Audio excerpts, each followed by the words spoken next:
Good evening, Edinburgh, and welcome to the Fountain Bridge Show on Tuesday, the 2nd of June. Thanks for joining us. After last night's marathon efforts, we're keeping up the momentum with a jam-packed show.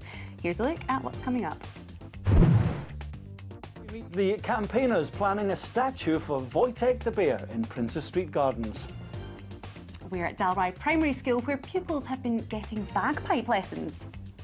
Hayley meets the volunteers who run the Leith Food Bank. And there's some stunning Spanish guitar from Sergio Bueno. And making her debut in our kitchen cooking tea for a tenant tonight is Elaine Mason of Union of Genius. It's a great pleasure to see you here tonight, Elaine. Thank you. What treats in store? I'm making caldo verde tonight. It's a gorgeous Portuguese soup with chorizo, potato and kale, and it's beautiful. Sounds delicious. I think you and I are going to get on just fine, Elaine. We'll see you very shortly. Thank you. Well, but first, it does take something or someone very special to get a statue in Princess Street Gardens. But come November this year, there will be a new monument standing proud at the foot of the castle. And guess what? Yeah, it's a bear. That's right. Wojtek was the name given to a soldier bear who helped fight the Nazis during the Second World War. He spent his twilight years in the capital at Edinburgh Zoo. We're joined tonight by the two driving forces behind the campaign to honour Wojtek and the Polish men he served with. Aileen Orr, founder of the Wojtek Memorial Trust, and artist Alan Herriot, who's building the sculpture. Thanks indeed to you both for joining us. Aileen, first of all, where did this all come from? How did it start?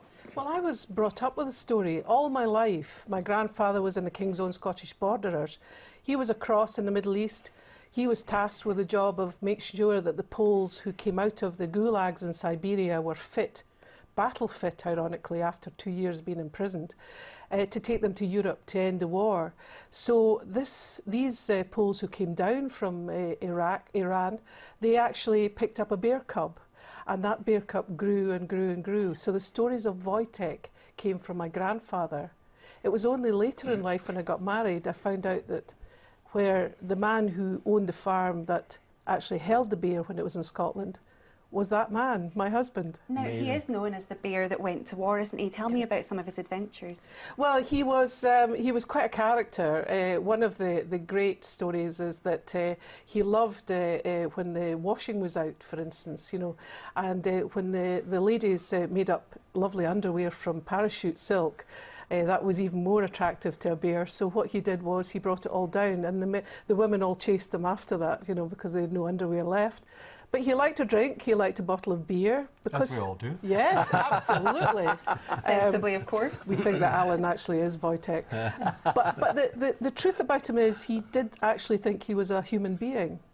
So he didn't know, in fact. He was very much brought up by humans, wasn't he? He was. He was totally humanised. And it was this kind of thing that when he came to Scotland, for instance, that he could interact with children, interact with human beings as a person and not a bear.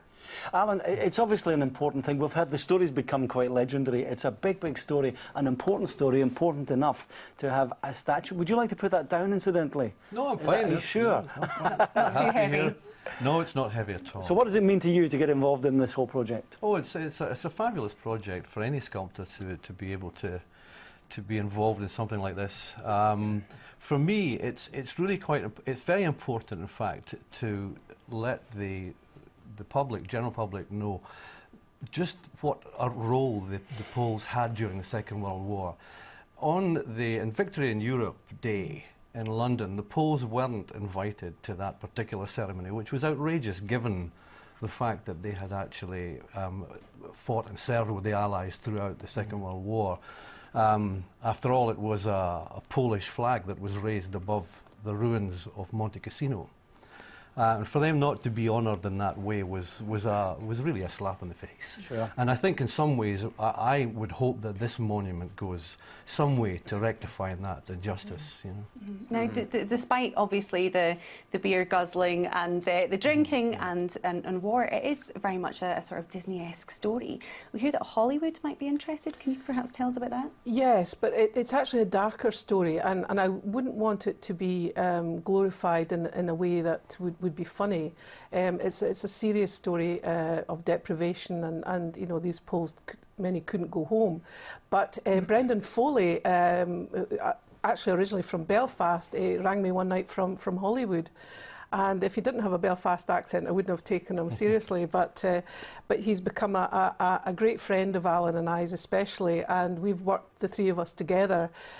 He loves this memorial, and so it's important that Brendan, like Alan, completely gets the story.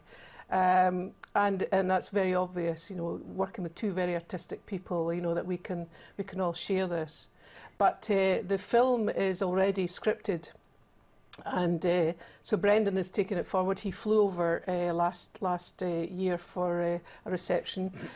Fiona Hislop gave us a reception on behalf of the Scottish Government, and Brendan flew over for that, and it was fantastic. We were all together and talking about it. We should point out that the monument itself will be much, much bigger than this, and it's going to be in Princess Street Gardens, which in itself is fantastic. But we are second in line to this because the Poles have already beaten us to it, haven't they, in terms of building a monument and a statue?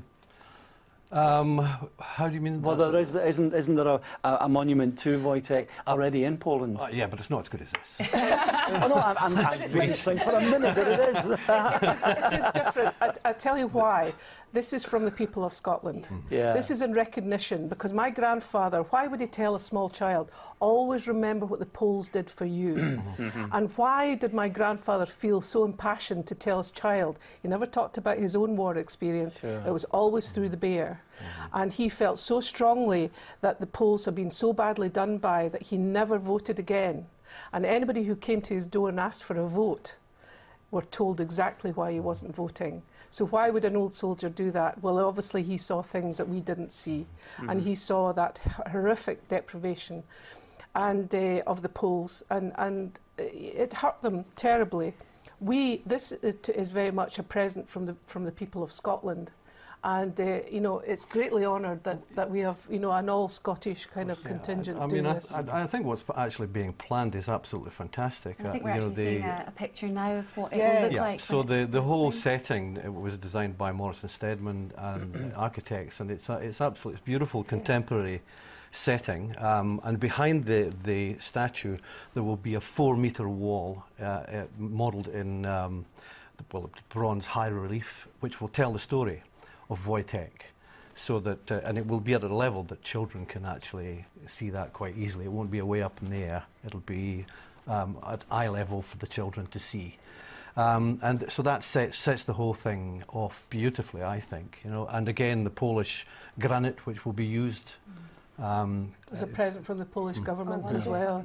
But this is a moment in time on our farm in Berwickshire, and it came from an idea from an old soldier called Kay Kerluski. Yeah, it's obviously a great accolade that we're going to have this in Princess Street Gardens, the first new monument or statue in decades after decades. So it's obviously an important story, and it's something that's very, very close to all of our hearts. So congratulations on the success of the campaign in making this actually happen. We'll be there for the unveiling. Good. Yes, Good. great. Good. We can't wait. Thank you very much for joining us. Aileen and Alan, thanks for coming in. Thank Thank you you for inviting us. So we know that Wojtek